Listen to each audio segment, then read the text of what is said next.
just sent a link in the WhatsApp. We can all join and view the pictures of my cousin in Delhi. Hope you all come. Hey, look, Sanjay is joining. Wait, I'll admit him. Hi. Hi, Sanjay. Hello, everyone. Hi.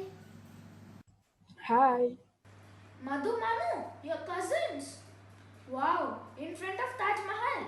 Great. One of the 7 wonders of the world. Magnificent, isn't it? We should really thank our Mughals for such architectural wonders. The architecture of buildings or the gardens. Yes, be it the Red Fort where we hoist our national flag built by Shah Jahan in 1639 or the beautiful gardens in Srinagar, you name it. And it is creativity. And its best. The Red Fort is considered as the zenith of Mughal creativity. True, I have been fascinated by the history of Fatehpur Sikri, the founded capital of Emperor Akbar, how he built it and how the palace also had a separate house called the Birbal House for his favorite minister.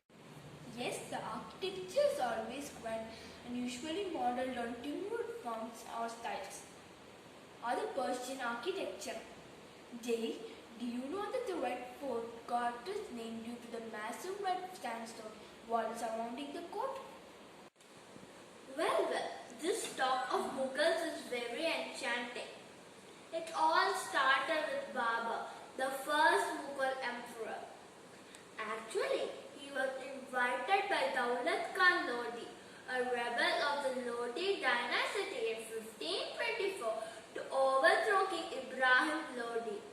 But what happened later is a history.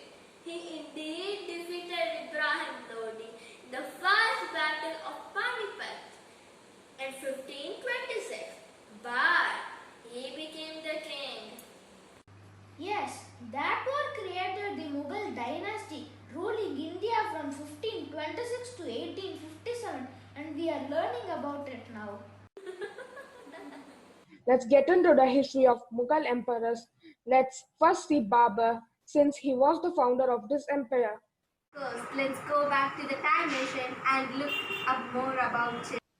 Zahiruddin Muhammad Babur was born on 14th February 1483 in Andijan in present-day Uzbekistan.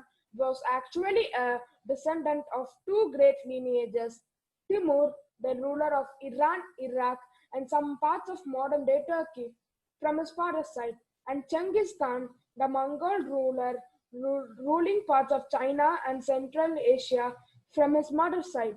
He never wanted to be known as Mughals or the Mongols because of the memory associated with Mars Acre or the Innumerable of Jagistan during his various conquests. On the other hand, he was very proud of his Timurid lineage. In 1494, 11-year-old Babur became the ruler of Fergana in present-day Uzbekistan. In between a lot of rebellions back home, he suffered a lot of short-lived victories and was forced to move towards Afghanistan in 1504. After repeated failures in wars, his eyes were set on conquering only Punjab as it was ruled by Timur during his era. But the internal feud between the Lodis paved way for him to march towards Delhi.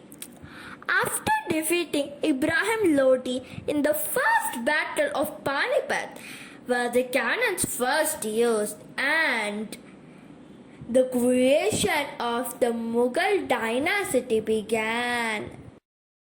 Babur spent most of his years in war, and though nothing great can be said about his administration, he was a poet, and many of his poems have become popular in Uzbekistan, the place of his birth. Many of his poems have become popular Uzbek folk songs. His autobiography, Babarnama, is one of the priceless records which is treated as Bible by present-day historians because it has got all the information of that period related to the Central Asian region. It shows that he was far more than a skilled and often ruthless warrior and master strategist. but also had great writing skills. Babur died in the year of 1530 at the age of 47. It is believed that Humayun was seriously ill due to hot and humid climate in the subcontinent and could not be cured by all the royal medical practices and was left with no alternative. In extreme cases during the medieval time, it was understood that the illness could be transferred from one person to another through heaven's intervention. It happened so, and Baba died on 26th December 1530 by sacrificing his life for that of his son Humayun.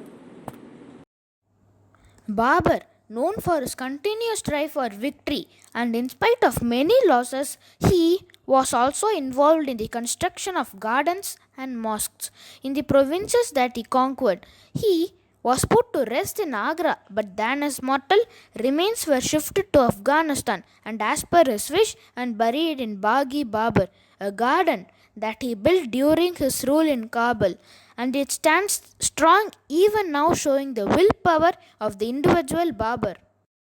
Such a wonderful history. Can't even imagine that such a warrior could sacrifice his life for the life of his son. Indeed, little would he have known that his descendants will be ruling India for the next 300 years. They left us with such wonderful history and such wonderful administrations. Yes, never forget the able administration by Akbar the Great, the grandson of Babur. Great details are explained by Abdul Fazil in his book Akbarnama.